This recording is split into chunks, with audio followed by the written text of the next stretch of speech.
because a normal person would have been like, wow, you know what? I cannot put myself in this position again. I got lucky and I will not do that again. And I'm going to stop from now and I'm going to go get a regular job. I'm just going to live off the money that I have. That's a normal person.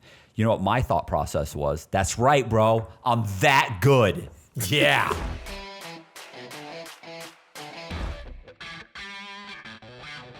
Hey, this is Matt Cox, and I'm here with Zach. Yes, sir. And we're going to be answering, what do you call it? Viewer questions? We're going to be answering viewer questions that obviously viewers have left for Zach and I. So go ahead. I think most of these questions are for you.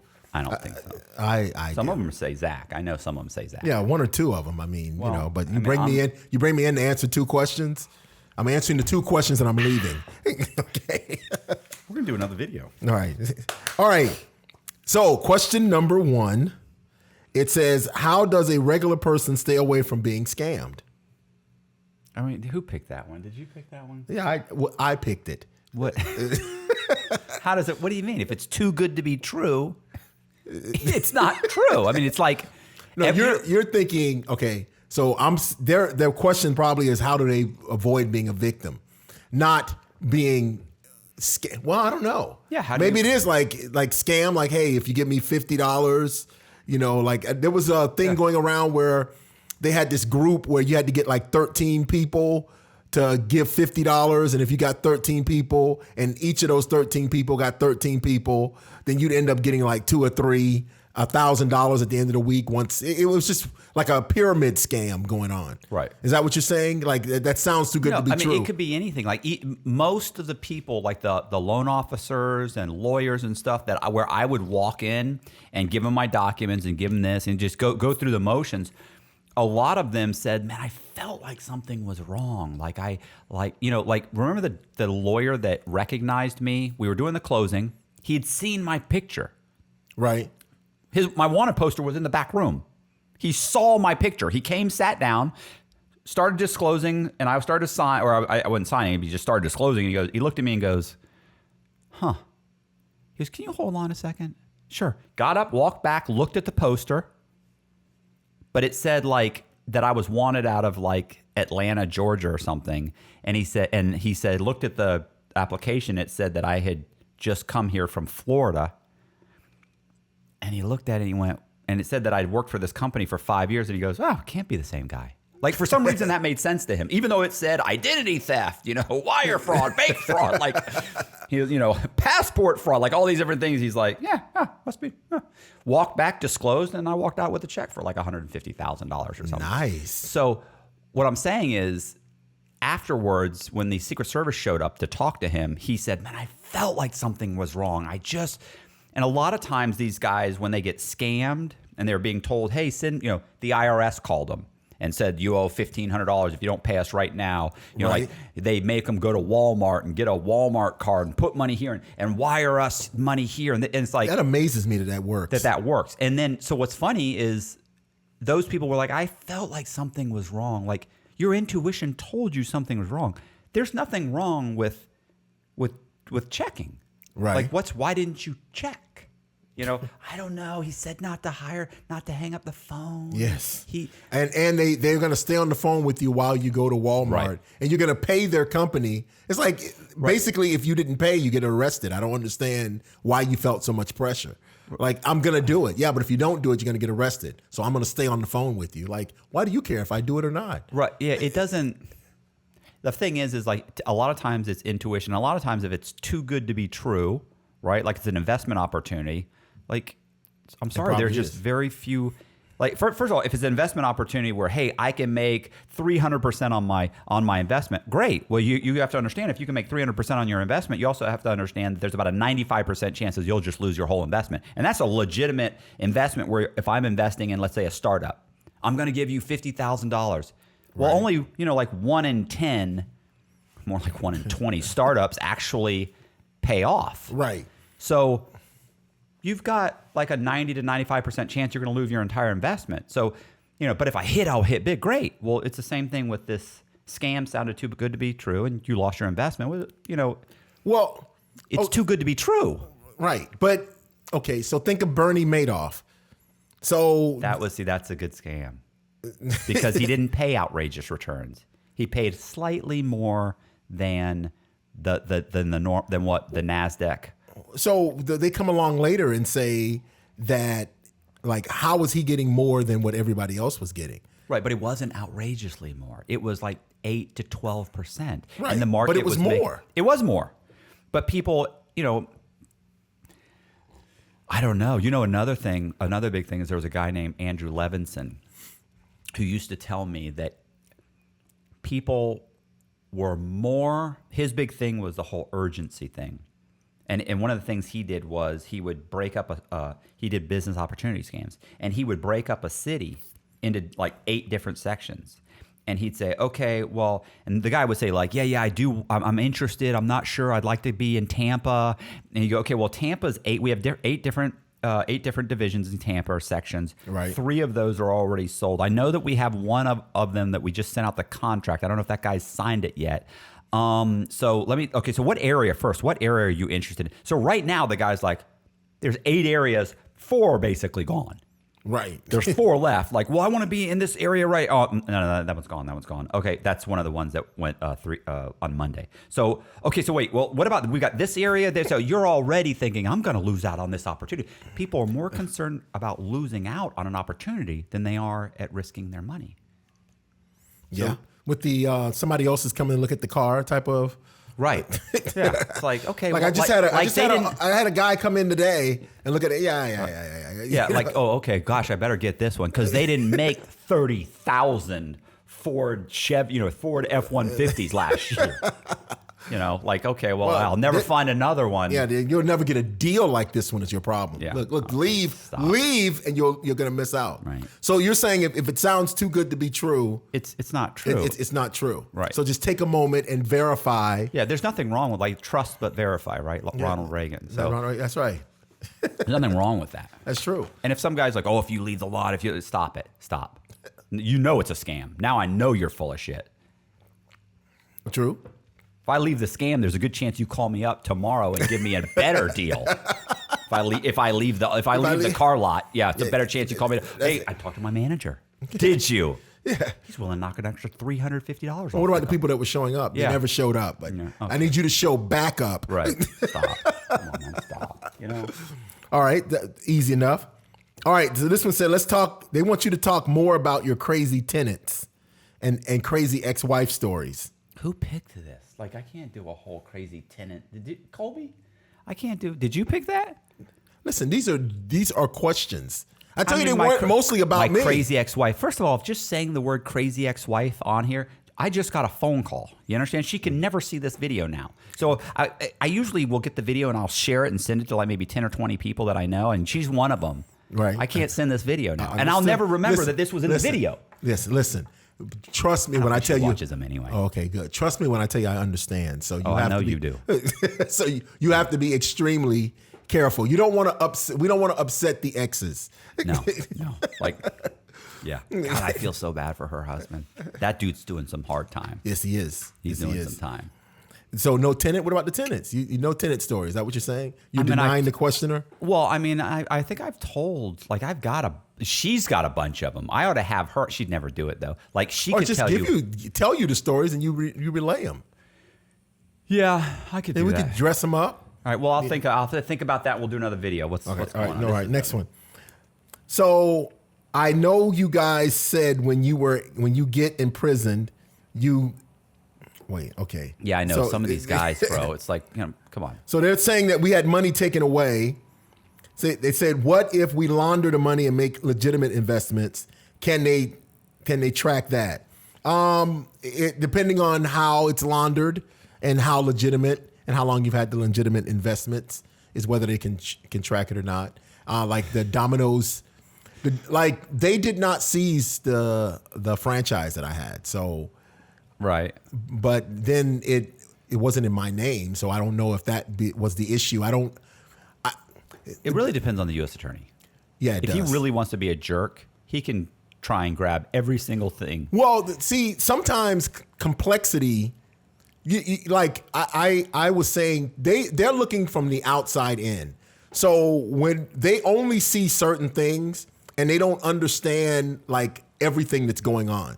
So I don't think that he saw that, because if he would have, I think he would have pursued it. So the fact that, because, you know, I got grabbed on something I did in Tampa, right? I didn't get grabbed on anything I did anywhere else. Right. And the information that they received told them speckles of things that we done. They had no idea the scope of what was going on a daily basis. Right. You know what I'm saying? So by not knowing that, they're looking through a hole about this big, when like on the other side of that hole, they'll be like, if they'd have got through it, they'd be like, holy shit, yeah. Jesus, dude.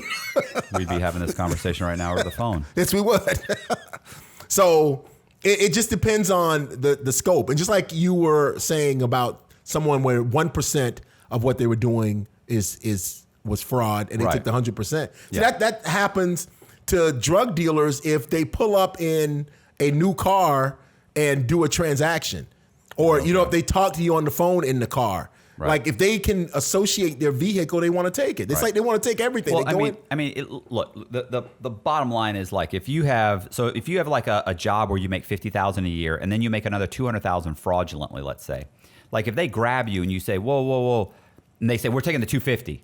You go, whoa, 50,000 of that's legitimate, and I can prove that's legitimate because of this and this and this, and I took that money, and then they say, well, what about you bought these 3 houses? Yes, but I used that $50,000, and so you can. They're not going to let that happen. Well, it does happen. It does happen. But if you plead guilty and you argue with them, they will say to a certain extent, like, okay, well, you're right. You can legitimately show where you made this money, so we're gonna let that go. Like, but once again, like you said, like I said, it's the U.S. attorney. Listen. Okay, so but the U.S. attorney might just be like, I don't care about any of that. I agree with you, but the forfeiture laws, and especially under President Obama, got to be so generous that it's like it went from and I saw this statistic. I'm trying to remember where I saw it because I'd like to cite the place, and if I can, I hope you put a link. But the statistics of what the U.S. attorneys gathered in forfeiture, like in 2000, 2010, and 2020, is like in 2000, it was like maybe like 600 million. And in 2010, it was like 7.8 billion. Right. And in 2020, it was like $43 billion. Yeah, it becomes profitable to go after. So somehow there's kickbacks somewhere. There's no reason for them to seize so many assets. Do you know now, even if you're under investigation or accused, they can seize an asset and they don't have to give it back? It's unbelievable. Listen, the forfeiture laws now, they want everything. If you do something in your house, if I call you from my house phone, they're like, well, we want your house. You made the criminal call to Matt. Well, I understand it's that liberal, but it doesn't necessarily mean that they're going to do that every time. Okay.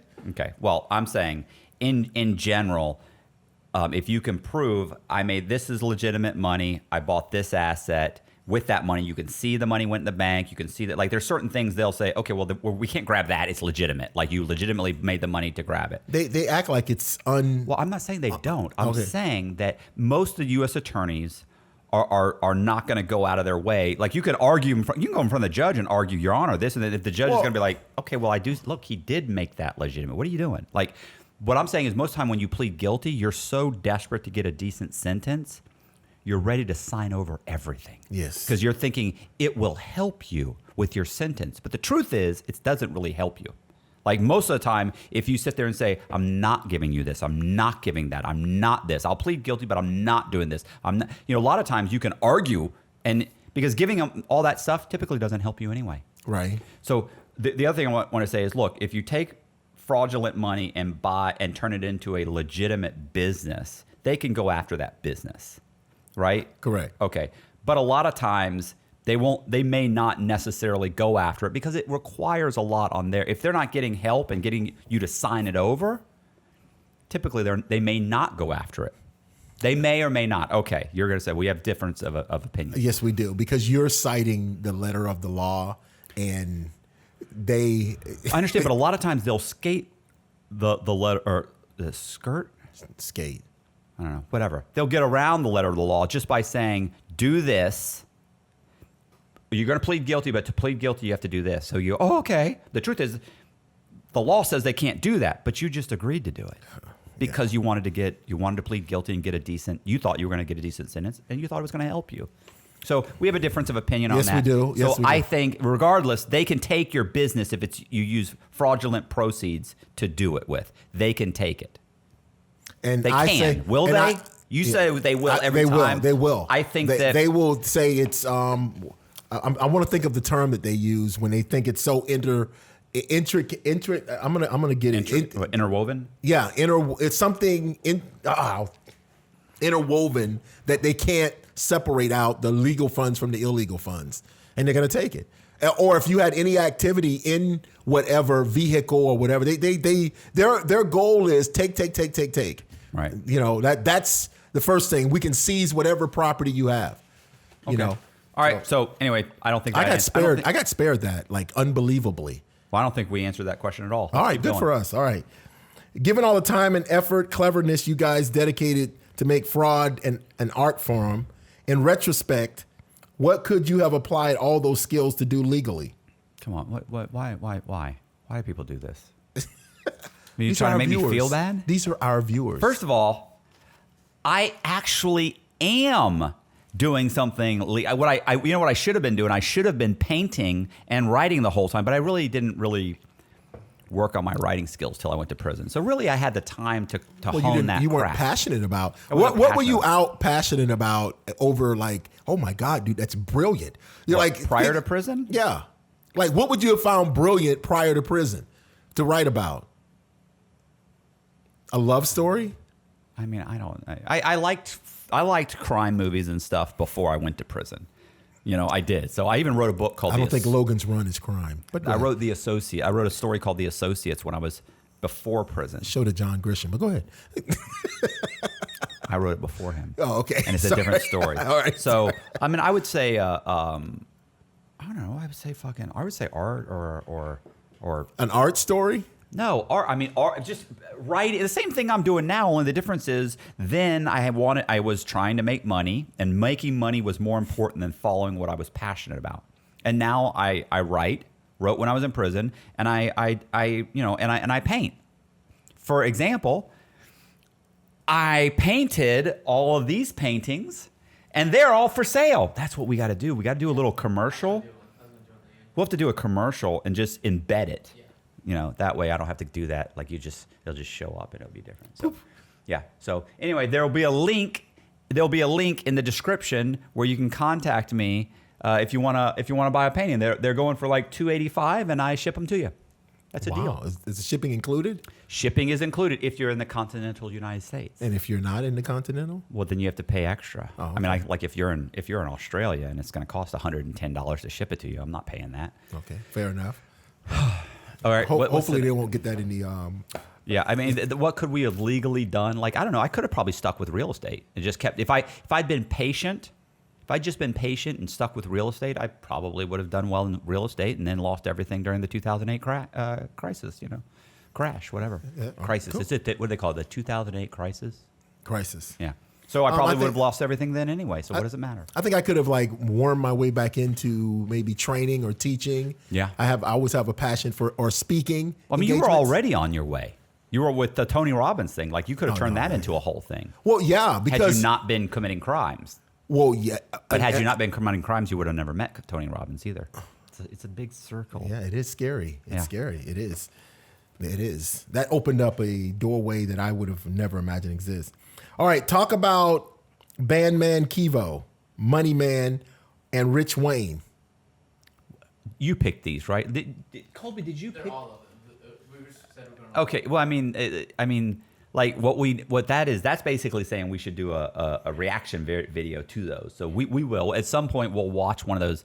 A couple of the people that I talked to that were in with us and out, like my friend, they watch those videos. Like, man, this guy is. I mean, he's telling you how to make it, man, and he's speaking my language. Like, so they're giving dreams to thugs. Right.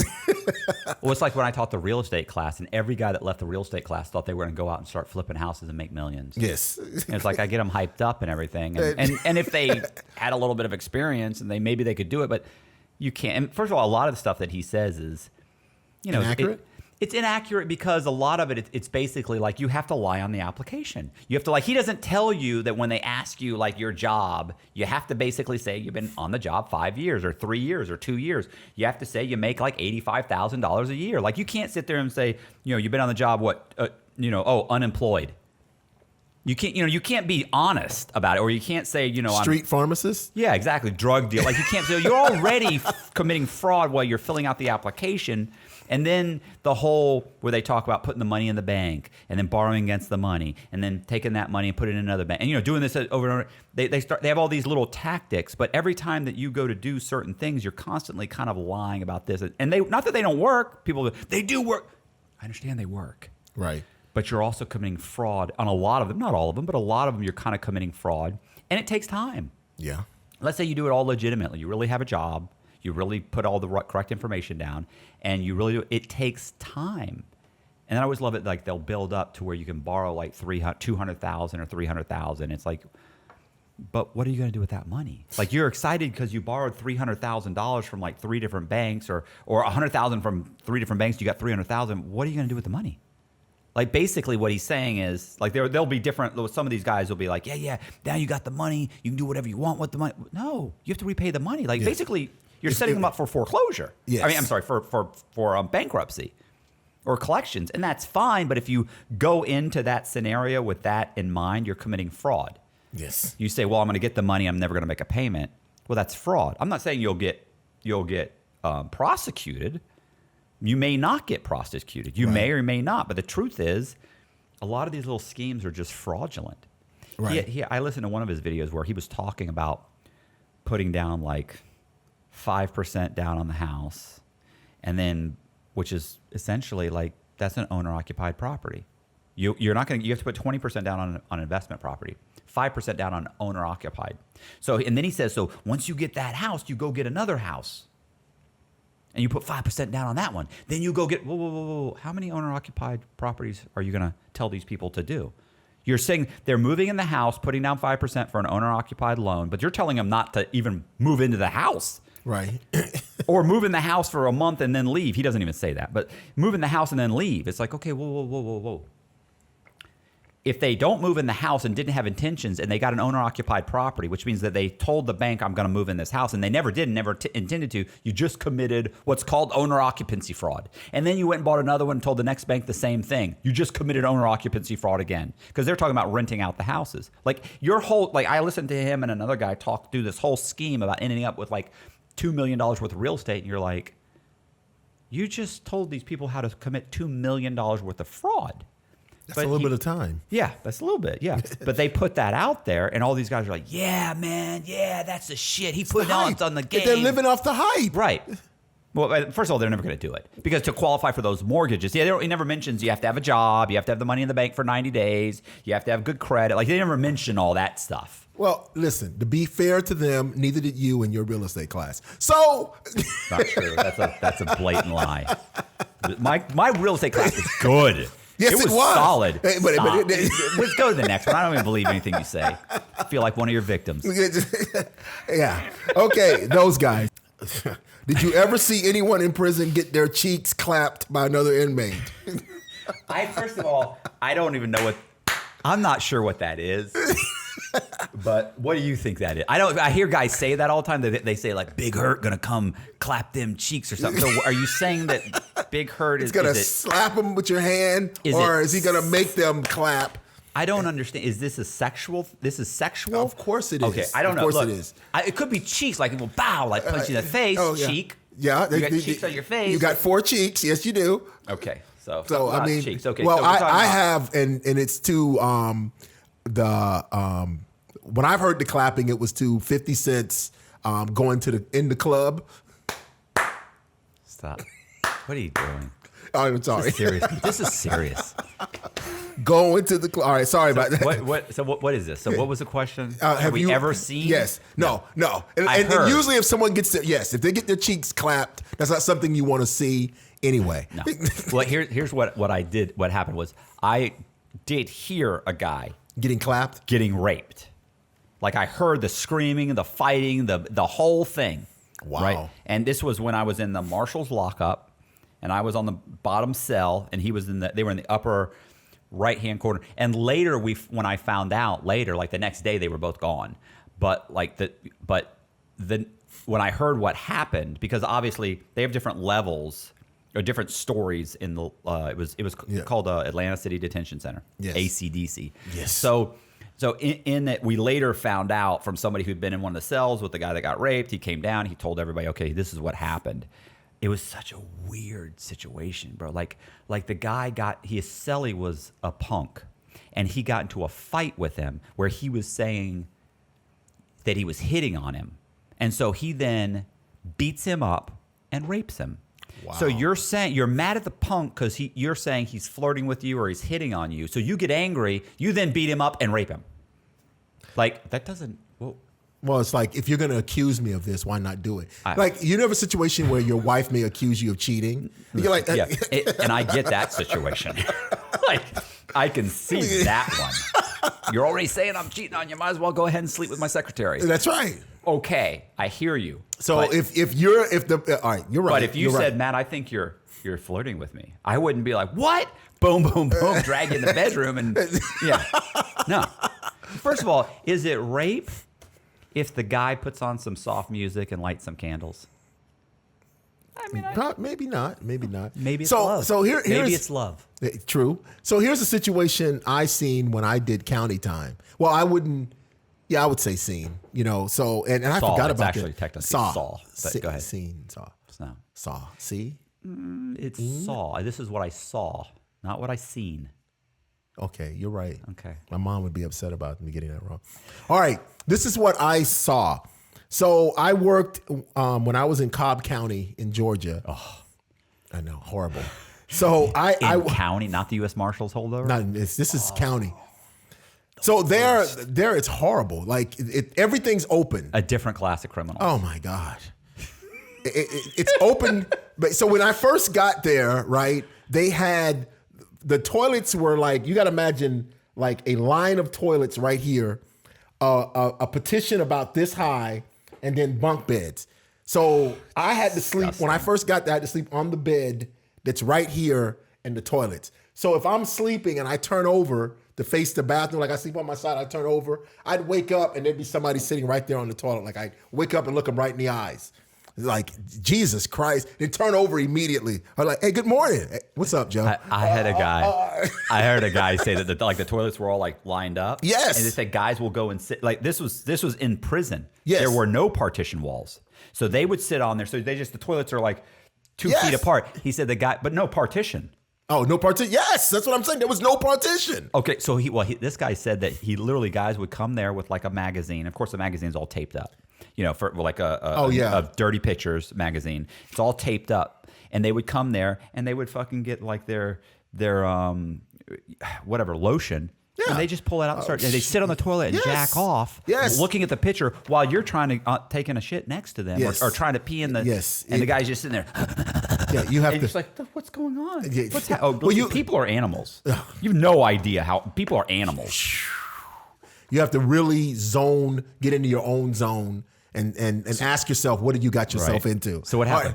All right. So what happened is, this is how bad it was. Like I worked on where I cleaned the courthouse and all of the police centers. So we went there at night. So my job was at night. I'd get back at midnight. Like I'd go to work at about 6, clean up different office buildings, government office, county office buildings, and get back about midnight. At midnight, I would get a shower. So I get in, grab my stuff for my shower, and I'm the only one in this unit that came back at night. So I go and I get in the shower, and as I'm getting in the shower, because like we said, you have to be in your own zone. As I'm getting in the shower, like I see someone like standing there. Like I don't know what he's doing, but he's like standing, moving, standing, but I don't look. So he's like right here, and the shower head's over here. So I just go and I get in the shower. And I turn the water on, I start showering, and I hear, hey, player. He calls me player. I'll never forget this. Hey, player. I'm like, yo, what's up? He goes, you might want to do that a little bit later. I said, do what? Shower? I go, listen, man, I just got off of work, man. I'm going to shower now. He goes, hey, player, you might want to do that a little bit later. I said, hey, listen, man, I'm not finna do it a little bit later. So then he says, hold up. So when he says that, like I turn to look and he's got a guy against the wall and he has to actually take 3 steps to back out of the guy. Like, and like as he's backing up, of course I glance and I'm like, holy slugs. And you said, maybe I should do this later. I'm thinking I should do this a little bit later. Yeah. Like I grabbed everything. It's like I was moving in reverse, putting my clothes back on as I back out of the shower and haul ass.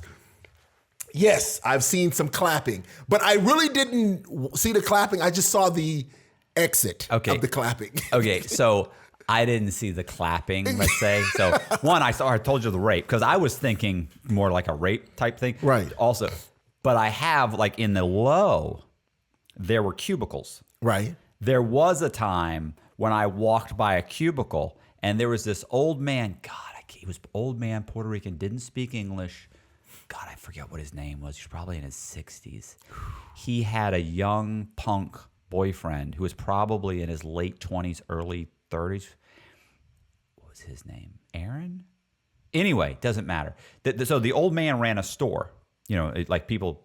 a store is where they basically keep almost everything in commissary, in their locker and in other people's lockers, and you can buy it. So you go and you say, hey, I want a honey bun that's $2, but you give him $3 and he gives you a honey bun. So it's right there. You don't have to wait a week to go. Right. You know, people run out and they run up and then they'll also give you a credit. Right. So then at the end of the week, they go and they say, hey, you owe me $40. I want you to buy this from commissary for me. And so he's constantly just turning, he's making a bunch of money just doing the books. Right. So he had a boyfriend. Gosh, I wish I could remember his name because he was so funny. You know what he used to say? What? He was in Puerto Rico. He'd shot 2 cops and he'd killed a cop in Puerto Rico back in like the 70s. And he got like 10 or 12 years. He's like, I killed a cop in Puerto Rico. I got 10 years. So he did 10 years. He goes, I came here. I sold a little bit of crack. They gave me 30. Came to the United States and was selling crack. And he got 30. And he got 30 years. Ridiculous. So in his early 20s, he got like 10 or 15 years, but he only did 10 in Puerto Rico. He gets out when he's 30, comes to the United States, starts selling crack. Boom, they crack him in the head and give him like 30 years. So he's got this kid who's a punk. And so one day I'm walking by his cell, and he had a lookout. And I walked by the cell, and the lookout wasn't paying attention. And I walked by the cell, and I wasn't getting anything from the store. I just happened to walk by, and I glanced over, and I was like, holy Jesus. He had that dude spread eagle holding I'm assuming he's holding his shit to the side or something. I don't know. And he's hitting it. Guy's spread eagle, and he's banging away. Here's what's funny about that. So I just for like a split second, I was like, whoa, and I just kept walking. What was his name? Anyway, here's what's funny. So it got out that he's seeing this guy. He'd been seeing him when I say got out, I mean got all the way back to his family in Puerto Rico. Oh. His 2 daughters fly into the United States, come to visitation, like we're talking immediately. He goes to visitation, and in visitation, they tell him no. And he goes, I'm lonely. I need companionship. And they're like, no. You get rid of him. Absolutely no. We don't want to hear anything more about this. It's a no. So he comes back from visitation. He calls the guy in there and breaks up with him. And keep in mind, he's basically just on the payroll. Right. So he's getting free stuff. I mean, he's fattening him up. I mean, so So that went on for I can't think of his name. Anyway. Maybe a couple months later, it starts up all over again. Of course, he's lonely. Oh, he's lonely, the poor guy. So, and it was good, it was good. So then the other thing is there was this little tiny Mexican that was probably 100 pounds. And I remember I actually write this in one of the books. I write about how I'd come into the unit one day and looked over, and there's like a little 12-year-old girl, 13-year-old girl sitting on a locker, kicking, you know how the lockers are about that high, kicking her feet with pigtails, singing to like Madonna or, whatever, Lady Gaga. And she's like, da, da, da, da, da, da, going back and forth, kicking her little legs. And I walked by, I was like, the fuck did that fucking, how's there a 14-year-old or a 13-year-old little girl in here? And I was like, oh my God. Oh yeah. That's not, now keep in mind, they had 3 different punks at the low that had breast jobs. Titty job, that was a problem. So titty jobs, and one of them had the whole set. Titties, facial cheek implants, and the butt, the hip thing. But this was just a little tiny thing. Erica, her name was Erica. Very popular. Very popular. Looked like a little 13 or 14-year-old girl. Oh my God. And I mean, you want to talk about the freaks coming out of the woodwork. Every guy that was out there that wasn't was now, all these dudes are like, whoa. Willing to convert. Listen, Erica had new shoes, tons of commissary, very popular. And so one day I went into the bathroom at like 1 o'clock in the morning because I'm and typically you didn't go into the bathroom after lights out. Like I peed, got in my, they peed, they did count, I laid down. You don't go in there because that's where it's Sodom and Gomorrah. But it's like 1 o'clock in the morning. I had to go in. I go in the bathroom, and Erica's in a shower stall with some. Do you see like first of all, you saw 2 legs, but you heard something going on, a lot of grunting, and then next thing you know, boom, the little legs drop down, boom, walks out, sachets down the thing, and I'm like, unbelievable. And then like 2-3 minutes later, this fucking dude comes walking out. And I glance over at him. He glances at me. He's just like, fuck. I'm like, yeah, bro. Yeah, I seen that. So bad. So, I mean, I've seen little bits and pieces here and there, but I've like only full on one I saw was the old man. Yeah. I love that wow. Did you hear that? Yes, of course. I was trying to act like maybe it wasn't on the mic. I don't know. I don't know. But yeah, definitely, bro. Like, I mean, I love that the daughters flew in and said, absolutely not. You And break he it said, off right now. Okay, for 2 little while, months. for a little while. Only. Un poquito. All right. So, hey, Matt, I got a question. First, let me say, I know you guys handle yourself physically, but do yours get concerned for the safety? Because, I mean, yours talk very blunt about opinions, and maybe cartel guys listen to these What? What is this guy saying, bro? I mean, I don't. Nothing. Yours, all right, we'll go to the next question. Yours? Yes, yours. So, wait, that we're worried about our family? And this is not a good one either. Have you guys been to England? What experience did you have? Also, any European adventures or possibly scams? I mean, I just got back from Amsterdam. There's no scams. I've been to England. I've been to Me Germany. too. I've been all over, but I never ran any scams Well, when I was doing it. funny Except story. for the fact I was traveling on a false passport. Yeah, that's always a good thing. Only funny stories I have is I absolutely forget that our beer content or our alcohol content for beer and drinks is about 13%. And in other countries, it's more in the 50s and 40s. And so you're thinking, okay. Yeah, your pint. Yeah. That you can handle without a problem Right. here will floor you over there. You're like, wow. I have one there. Or you can walk into a McDonald's and get a beer. You can Yes. Forget about that. Or the fact that they drink beer on commercials. What if that's rain? That's the air conditioner? That's AC. Oh. So, all right. Yeah, someone asked, what Sesame Street character do you most identify with? Are you serious? Yes. Cookie Monster, of course. Don't be silly. I would say Oscar the Grouch for you. Oscar the Grouch? Yeah. And I think I'm more Ernie, the black guy with the gay relationship with Bert. What happened to Muppets? Oh, I love the Muppets. Yeah. The 2 old men. I like the 2 old men. Oh, yeah, to heckle them from the Good times. Yeah, no, that was. You know, guys are calling me Chainsaw in the comment section now. Yo, Chainsaw, what's up, bro? I love that bit. Yeah, it's hilarious. Chainsaw, he had 30 years, didn't he? No, he had. No, I'm saying that I said I wanted to be called Chainsaw. Oh, that's right. So now you're Chainsaw. All right.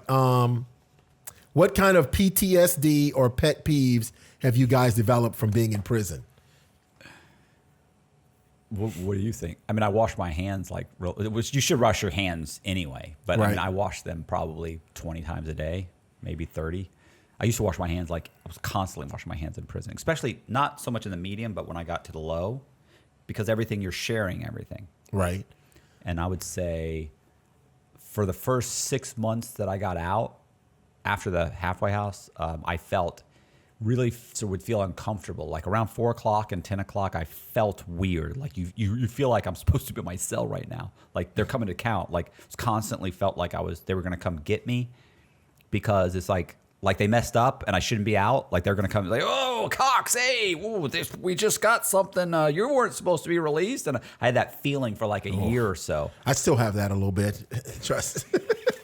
More so now, but a little bit I used to have that. The terminology, I still say chow. Oh, yeah. Yeah, and I still say sweetener? bunk. What about sweetener? Yeah, sweetener. Yeah. I still say bunk and instead of bed. Yeah. I still have some of the terms. I was filling out my a dating profile, and I was like, basically, I'm looking for a cellie that will be down for my whole bid. Absolutely. As a con man, what makes you think this guy is not a victim? Or I'm not going to take advantage of this person? Or are we all at risk? They're asking, like, what makes you target someone? Why right, or what makes us not target someone? Right. But I don't really target anybody. Yeah, we're not see, a con man, and this is why it has to be distinguished. A con man is someone like Barrington. Remember? Yeah. You know, con men take money from average people. They're like salesmen, and they convince a regular person to come off of their money. Right. A scam artist is like someone that runs a scam for anyone that'll fall for it. Like if I put on the internet, I'm selling solid gold coffee mugs, and I really paint coffee mugs gold. That's a scam, because anybody that will send me the money, you've fallen into my trap. Right. And fraudsters, I don't know. I mean, I kind of feel like they all fall under con men, but yeah, but I see what you're saying. I was trying to think, like, fraudsters are basically trying to defraud banks and trying to, in my opinion. But you target, you come up with an idea to get money from a specific. I would think fraudsters are more institutional than just like con man or scam. Yeah, my U.S. attorney constantly referred to me as a fraudster. He's a fraudster. He's a fraudster. Me too. Yeah. So, but a con man will directly, and to me, a con man influences someone to give up their money. Whereas I think a scam artist actually doesn't influence. It's just kind of like something that's too good to be true, and they take advantage of it. I think a lot of times too, I mean, to me, it was just it was like if I was trying to get your information, it was general. It was like I would run it. If I was trying to get information to further a fraud that I was committing, I would run an ad and put it out there. Like, hey, good credit, bad credit, no problem. Home loans available, call, free applications, call, and then the phone number. So to me, it's like I don't feel like I'm targeting anybody specific. Like anybody that reads the ad and is interested in getting a loan, they'll call. Like, right. So I wasn't, there was no. So that was more scam. That's it wasn't like I was like looking at you and talking to you going, yeah, I can convince them to give me $100,000. Right. I just need your information so I can get the bank to give me $1 million. Right. Like I don't need your $10,000 or $100,000. I'll get $1 million from the bank. Just give me your information. Right. But it's amazing because in my perspective, because con men actually do target people and they can persuade them to give them money. Like, so they know their personalities, they know their sweet spots and their buttons to push that would convince that person, hey, this guy's pretty cool, I can trust him, and I guess pull them out of their bread. Yeah. Or they make an offer that they think that they can't refuse. Well, that was the whole, like the Ponzi scheme type people that are like, hey, or Marcus Schrinker, the guy that jumped out of the plane that ran like a Ponzi scheme, and he ran a churning scheme too. So he would Yeah, he would target people that he knew he could, he would target other pilots because he knew he could get in there and they spoke the same language. So if you're both pilots, he knew they automatically trusted him. Right. And then he would try and get them to give him their retirement fund so he could invest. But he targeted specific people because he had a connection. I definitely think that con men target people that they can make a connection with. Right. Or can show a benefit to. Yes. Hey, by the way, just want to let you guys know if you're interested in supporting me and supporting the channel and you like artwork, because I do have a degree in fine arts, I'm selling all of these paintings. They are modified screen prints and they go for $285, and I will ship any one of them to you within the continental United States for the price of $285. My email will be in the description, so just shoot me an email and I will ship you off a painting, and I really appreciate it. So back to the video. But anyway, let's move on. We're beating a dead horse. All right. What do you think about NFTs? I mean, I'm actually doing an NFT with Investment Joy right now. I did a painting. I designed an NFT for him, and they scanned it, and we're going to do an NFT probably in 3 or 4 weeks. And he's going to sell like 1,000 shares of this NFT for like $100 a piece or something. I'm actually supposed to go up to, actually just got approved to go up to Ohio to do a video with him about the NFT. Really? Yeah, and I'm actually going to try and get into NFTs. My problem is I just don't have, it takes a certain amount of investing if you want to do it right. Like you can take a picture, I could take a picture of my painting, and then put it up on an NFT website, but it's not going to do it. People are like, that's what you should do, you'll make tons of money. Like, stop it. You watched a couple of YouTube videos, you don't know what you're talking about. Like, you have to have a story, you have to be able to advertise, you have to, like, stop. It's not posting it and taking a photo with your iPhone. Like, right. You have to have it scanned, you have to have it turned into the digital image, you have to have a whole bunch of things connected to it for it to be legitimate, like really be a solid piece that you can turn into an NFT and actually fractionalize and sell. And so I'm doing one right now with this guy, Brandon, who runs a channel called Investment Joy. And I'm going to do that, but I'm trying to set it up right now so I can start doing NFTs. Right. It's a non-fungible token. Right. So it's like so you would scan something like this Marilyn Monroe or the Screamer or whatever. So you scan that, and then you come up with a digital image and you post it on like let's say with like Ethereum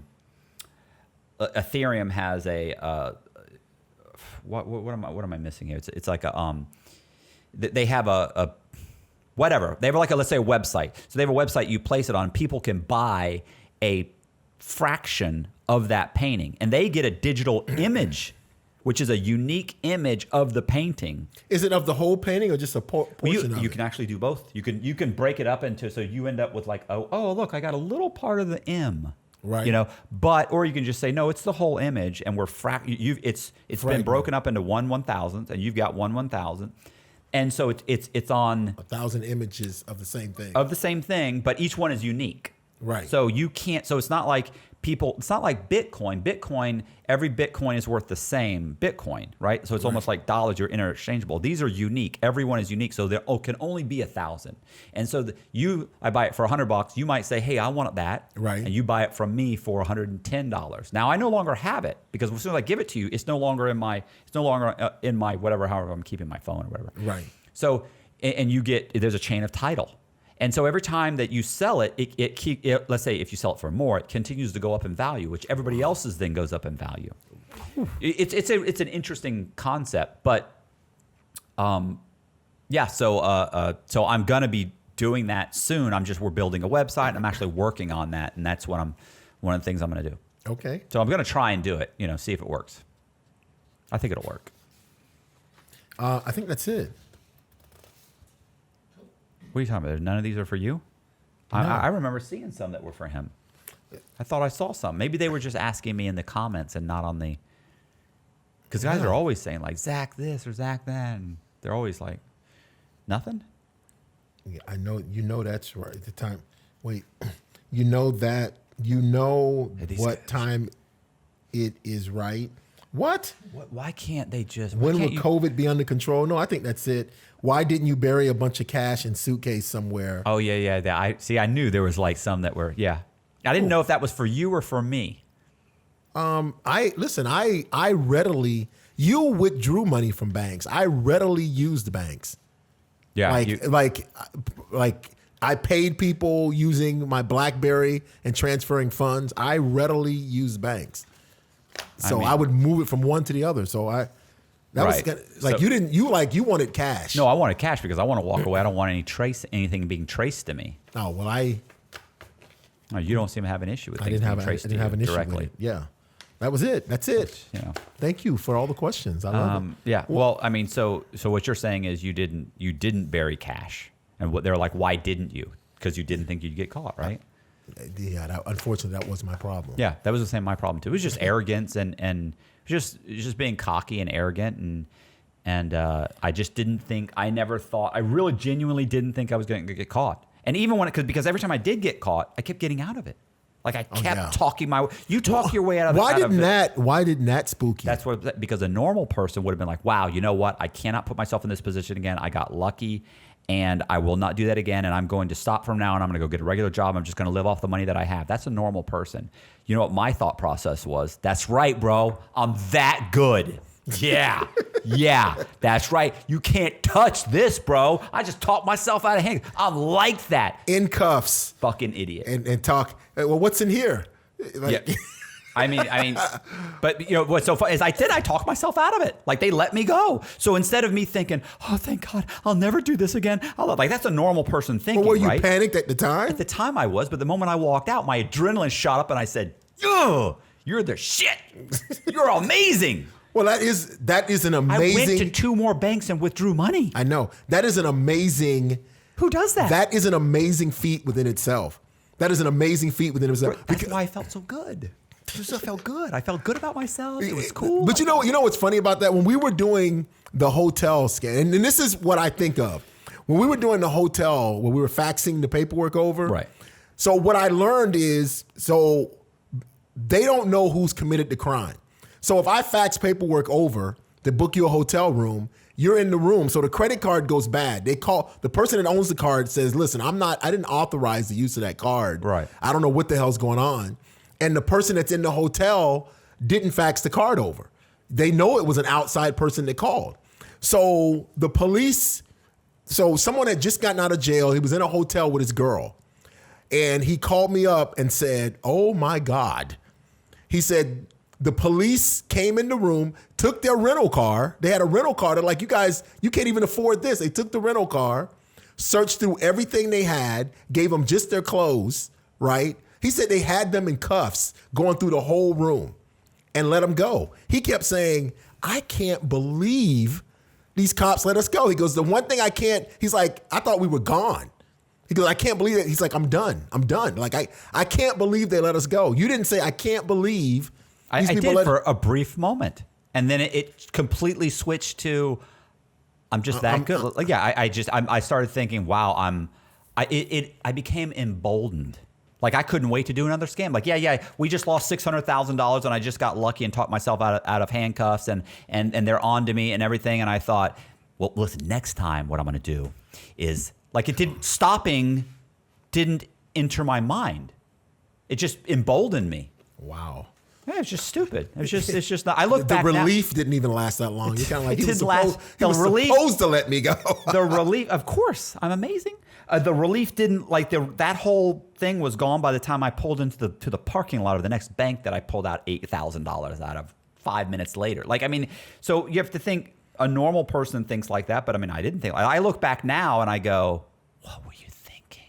Like, I look now and I see all of the chances I had to walk away. And I think, you're an idiot. Like, something's mentally wrong with you. And I look back now and I can't imagine the things that I did. Like, if you said, Matt, look, here's what you're going to do. Boom, boom, boom. Like, I'd be like, I'm not doing that.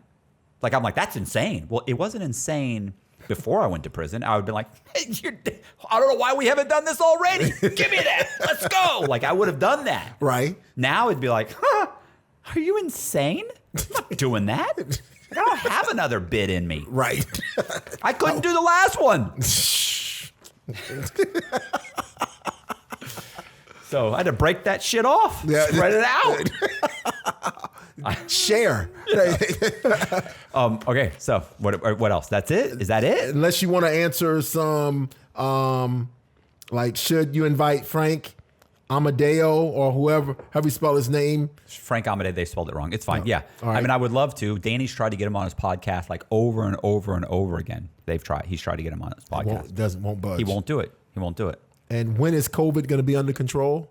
I mean, come on, what are you doing? These are the stories. These are the questions that are left. Listen, I don't even believe in COVID, and yet I got the shot, and I've been tested multiple times, and I had COVID, and I'm still not sure it's a thing. I mean, who knows? I don't know. I don't know what this is going on. To me, it was a bad flu, but they say people are dying. Yeah. Who am I? That's what they say. That's I don't right. know anything. You're not the ones that are dying. I don't know anything. All right. And I did have it, and it was horrible.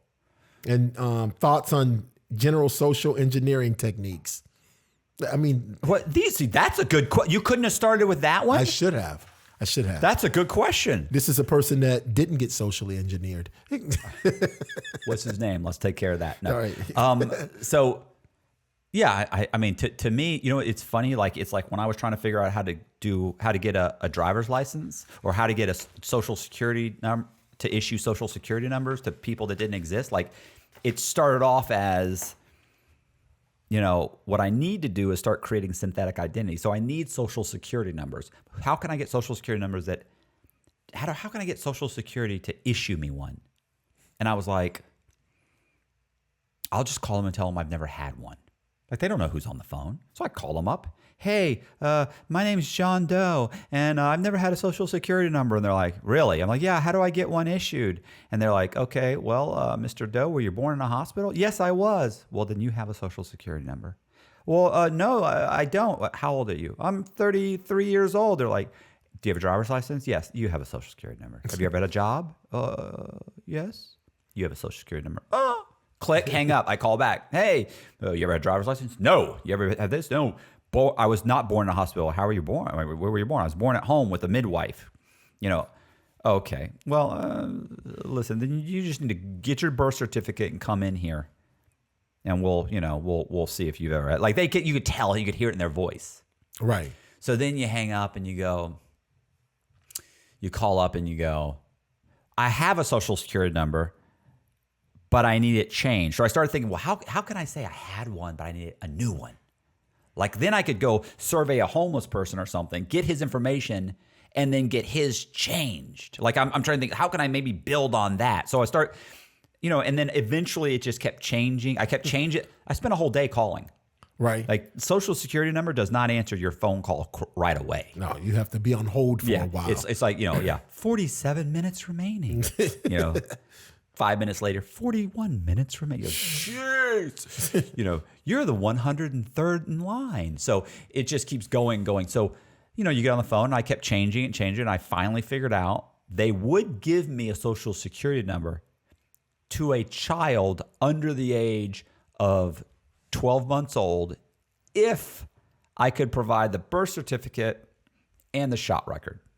Otherwise, I had to come in. Like, if you say, oh, my son's 5 years old, they go, great, bring him in. The son or daughter. Then you have to actually, you can get your birth certificate, the kid, and walk in social security number. My whole thing was I don't want to walk in social security. Right. Like, I didn't want to walk in. So I finally got them to the point where they said, look, we'll issue a social security number to you for a child under the age of 12 months. 12 months old. Under the age of, I'm sorry, did I not say that before? Yeah. You said it before, but not just then. Okay. Under the age of 12 months old, but you have to provide the birth certificate and a copy of the shot record. And keep in mind, the first time I walked in with the shot record, they looked at it and they went, no. And I thought, thinking that's what they said, no. And I thought, run, and like, no. And I go, what's wrong? And I'm like, well, what's wrong? And they're like, yeah, it doesn't have the date of birth on it. And I'm like, well, okay, well, what do you mean? They go, well, how do I know that this shot record goes with this birth certificate? And I went, well, it's the same name. He goes, yeah, but it doesn't have the same date of birth. And I went, I mean, like that's just silly. And I was like, okay. They go, yeah, you're going to have to go back to the doctor and have him put down the, I said, okay, no problem. Boom, walk out, drive straight back to my house, reprint the whole thing up, add a date of birth in there, come back, go to another Social Security office, walk in, boom, hand it, and they're like, boom, boom. Okay, yeah, sure, we'll go ahead and issue a boom, number. printed right up. So, I mean, it was a whole process of just calling and calling and calling and calling and calling until eventually I found the formula, and then I convinced them. So that whole social network, to me, look, anything's possible if you just keep making calls. That's true. You know, you just keep going and going and going and going. It's like my dad used to say, you can get in touch with anybody within 5 phone calls. Like if you want to talk to the president of, whatever, the United States, like you call somebody you think might know. Right. Then he calls somebody and says, well, I can't, but my buddy Bob knows so-and-so who's the director of such and such. You call him. Then he says, well, you know what? I've actually spoken to him once or twice, but he wasn't president. You need to talk to. He said, then you talk to them. He said, you'll get up the chain if you can just get that person on the phone. But eventually he said, you can get to anybody. Now, is that true? I don't know. But I do know that if you just keep making phone calls and keep altering the story, eventually you social engineer yourself into a position where you can figure out whatever you want. Is that what you define social engineering as? What did you think it was?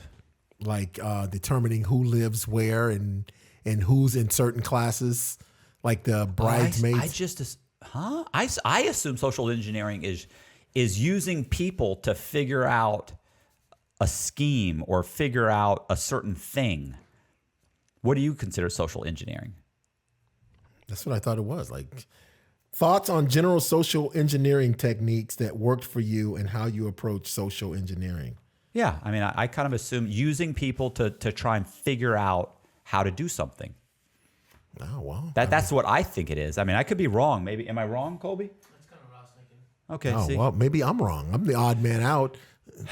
Which one I'm going with. Okay. Well, all right. So we're done with this. Are we wrapping this up? Well, I mean, you asked me mine, so mine would. Oh, what is yours? I'm sorry. Well, mine would have been like, what class of people are forgotten? What class of people whose identities are just sitting there and absolutely of no use? Yeah. You know Prisoners. what I'm saying? Where there's no like repercussions. These people have no complaints. And if they get a warrant, they don't give a damn. Yeah. You know what I'm it was saying? like the homeless people. Yes. Like for yeah, me, but it was you could change them up and somehow some people will look at them as victims. I don't know. They probably look at prisoners as victims, or maybe, I don't know. Yeah, people don't care what happens to prisoners. Like I knew how many guys I knew guys that like would go to prison, and people would I knew guys that literally their family members quit claim deeded their houses out of their names. Yes. And then sold the house and then made like 30 grand and kept the money. And then those guys would file police reports with the police saying, look, this person stole my house, or this person went into my house and took all my stuff and then had a huge garage sale and sold everything, kept the money. Like they ripped me off because I was in prison. And like the cops are just like, okay, we don't care. Like you're just some scumbag in prison. I don't care that you just got ripped off. Yeah. But this person just stole from me. They're like, I don't care. You're a prisoner. They don't care.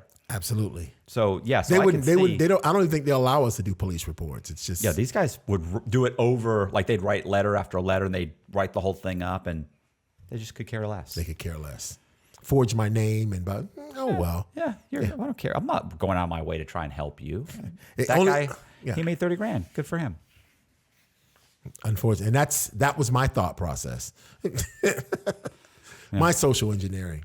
Okay. All right. We're done? Oh, hey, this is Matt Cox, and I wanted to go ahead and let you guys know, too, if you enjoyed the video, go ahead and subscribe, hit the like button, hit the bell, leave a comment, and share the video if you are so inclined.